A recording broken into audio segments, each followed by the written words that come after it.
Diana Melo, que son del CEAP de Pasto, y Jonander Guzmán y Maribel Mera, que somos del CEAP de Popayán. El día de hoy vamos a hablar sobre el hongo Ceniferiporia weri, en donde pues hacemos referencia al trabajo de la guía en cuanto a los síntomas, en cuanto a los signos que este hongo presenta. En un caso de estudio en el departamento de Chocó, en un área de 2 hectáreas de un cultivo de la especie maderable de cedro, en donde pues vamos a hacer en esta presentación todo lo que tiene que ver con los síntomas, los signos y también con una muestra de laboratorio en donde pues se puede evidenciar de una mejor manera y acertada este patógeno.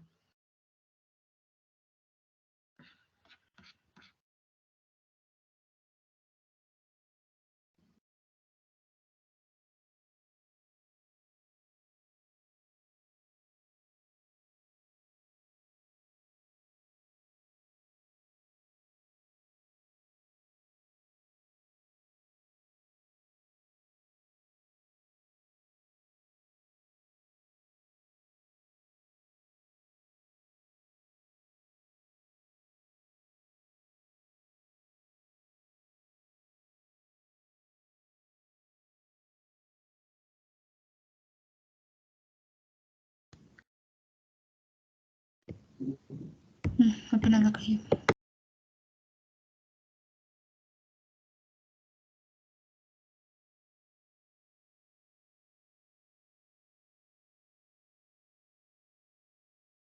John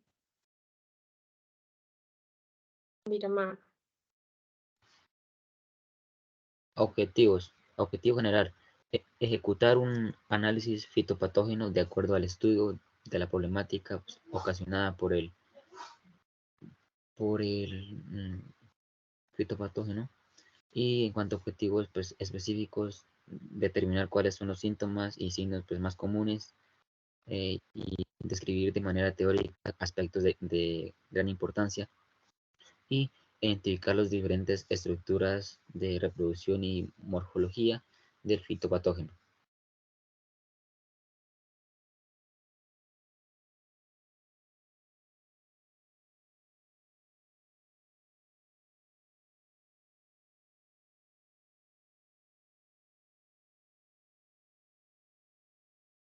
Conifolia weri, patógeno cuya afección corresponde a la muerte de la raíz laminada en especies de árboles, como es el caso del cedro. Es de considerar que es un género fúngico que habita en las maderas de 3 especies coníferas. La infección de la raíz eventualmente conduce a la descomposición de la raíz y del tronco inferior.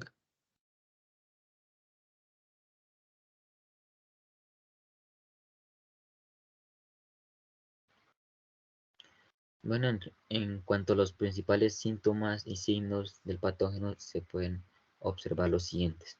El patógeno pues, afecta pues, principalmente a lo que tiene que ver con el duramen, pues, dejándolo un poco inestable, pues sería pues, lo que afecta principalmente la parte central del árbol, ¿no?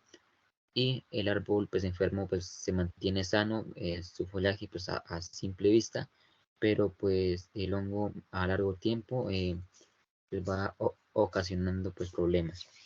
Descomposición pues en gran escala a lo que tiene que ver con las raíces, en la parte inferior del árbol, y pues la enfermedad comienza en un rodal cuando las raíces se relacionan con alguna parte que se infectada.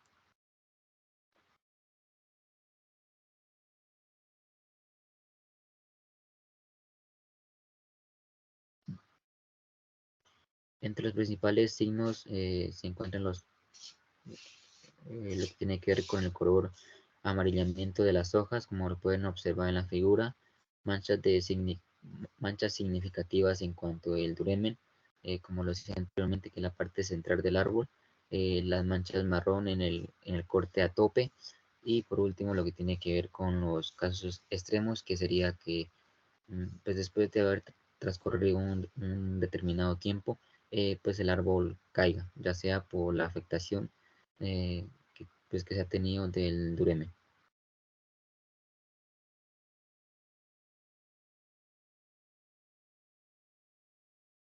En cuanto a la toma de muestra, lo primero que se realiza es el diagnóstico del área de influencia del patógeno. Para ello se toma la muestra bien sea de la corteza afectada o del duramen o de las raíces, que en este caso pues sería una muestra radicular, en donde se presentan los principales síntomas del fitopatógeno.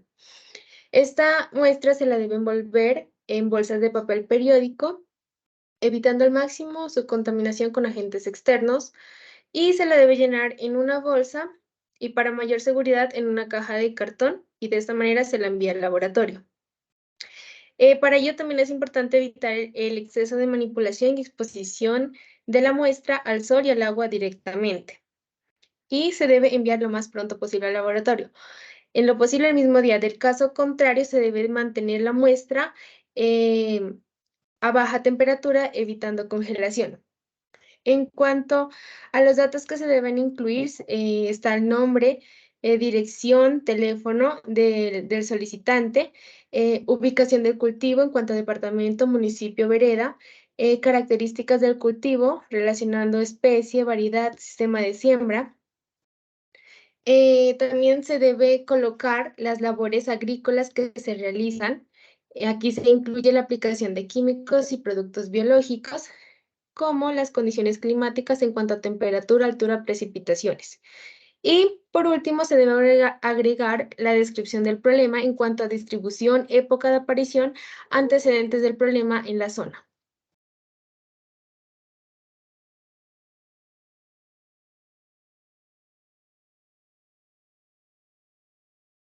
Siguiente. Análisis de laboratorio. Lo primero que se realiza es la identificación del área con síntomas.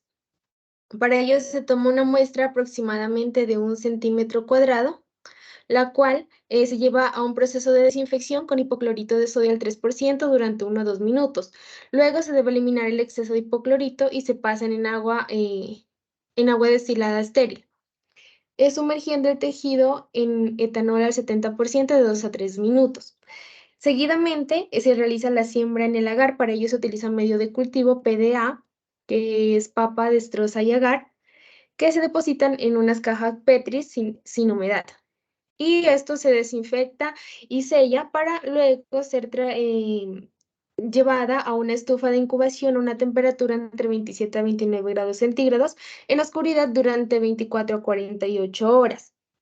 Luego se realizan las observaciones del crecimiento de microorganismos presentes en el medio de cultivo. Cuando se presenta más de un organismo, se hacen las purificaciones mediante resiembra en medios de cultivo nuevos hasta obtener un crecimiento puro. Una vez tengamos ese crecimiento puro, se realiza la identificación en microscopio utilizando claves taxonómicas con técnicas moleculares de ADN y multiplicación de fragmentos específicos. Y para hacer esta observación se hace adición de colorantes para observar en el microscopio estructuras en aumentos desde 20 a 40x. Y en las observaciones se observa si presenta micelio, el hongo, si presenta también insectos o no, tipo de esporas en cadena o individuales, basados en las claves taxonómicas mencionadas para medir el tamaño de las esporas, largo, ancho, cadena, número, tipo de micelio, las ramificaciones y las diferentes características morfológicas a grandes rasgos, para luego pasar a un proceso de microdilución.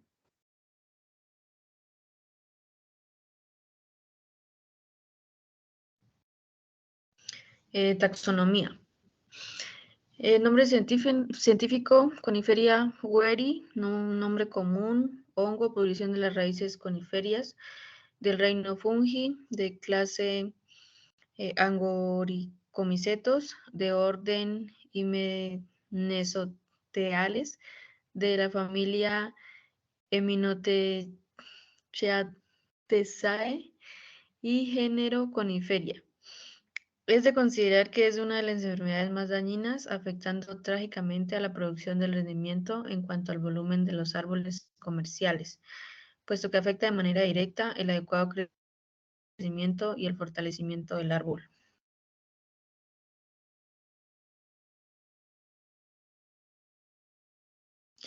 Estructuras morfológicas. En esas estructuras pues se puede identificar el hongo pues a primera instancia de una forma más precisa en las estructuras internas. Para la clasificación se toma en cuenta aspectos citológicos, morfológicos y actualmente estudios mediante la biología molecular. La taxonomía de estos hongos se modifican rápidamente. No hay un sistema único debido a la gran variedad de estos tipos de hongo, con diferencias en su estructura y difíciles de describir correctamente.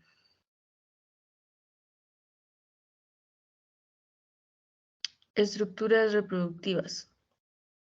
Este hongo pues se reproduce de dos formas, de esporas y de micelios. En las esporas pues son los organismos del reino fungi.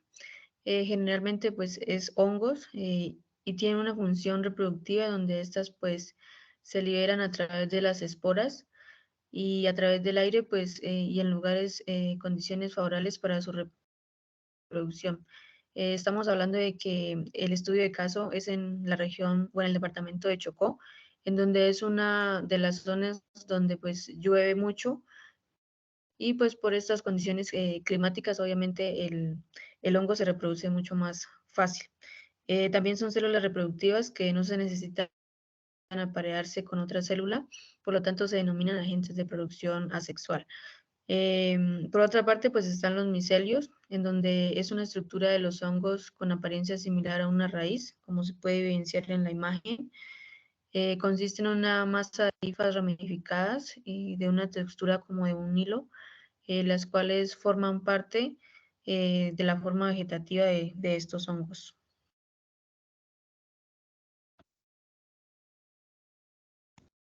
Distribución. Coniferiporia gueri, o también conocida como podredumbre de las raíces coníferas, es un hongo cuya distribución se ha dado en todo el continente, en continentes como América, Europa y Asia. En América le encontramos principalmente en Norteamérica, en la cual se han presentado casos en Canadá y Estados Unidos, presentando registros en 8 estados con afectación. En Asia se ha registrado en países como China y Japón, en Europa, en Países Bajos y Eslovenia.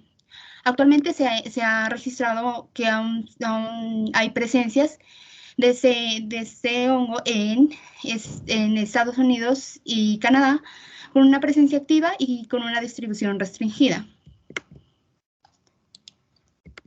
De acuerdo al anterior, de acuerdo a los registros de la Base Mundial de la EPO, tenemos que actualmente se encuentra activa en América del Norte. En el país como tal, aún no se han presentado casos de acuerdo a las bases de datos del ICA y algunas otras bases de datos en búsqueda de información de enfermedades. El primer caso sería este presentado en Chocoquipto. Esta es una enfermedad cuarentenaria. Destacamos que la enfermedad cuarentenaria es aquella que se presenta como un nuevo registro en el país y que no se conoce su grado de afectación hacia otras especies y que produce daños y afectaciones tanto al medio que le rodea, causando consigo grandes pérdidas y afectaciones a nivel económico y ambiental, lo cual necesita un control oficial para identificar el origen y los daños de afectación al medio en el que se encuentran. El manejo de este debe ser tratado en ambientes controlados y aislados de otras especies para evitar la propagación a otras especies sanas. Tenemos que, de acuerdo a lo investigado, Coniferiporia weri sí es una enfermedad cuarentenaria debido a los daños y pérdidas que ocasiona. También teniendo en cuenta que esta enfermedad se presenta por primera vez en el país y hay bajos datos de control de esta enfermedad.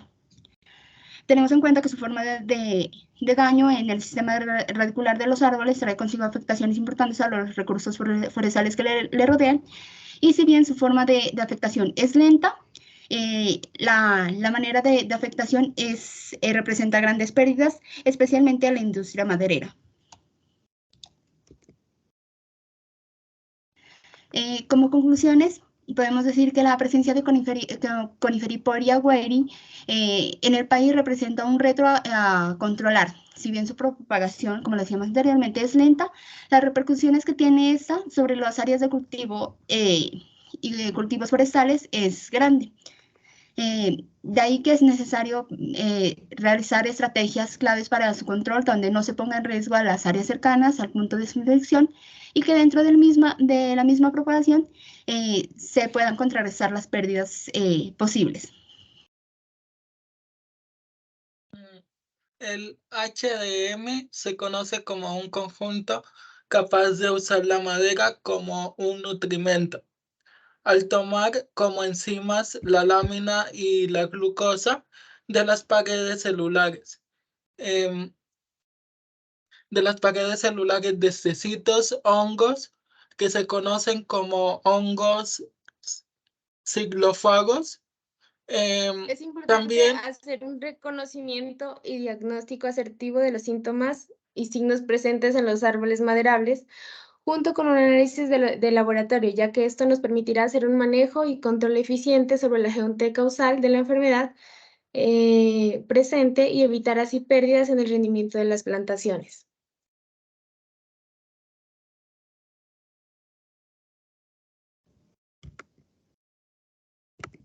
Presentamos algunas de las referencias utilizadas en el trabajo. Y eso es todo. Gracias. Gracias.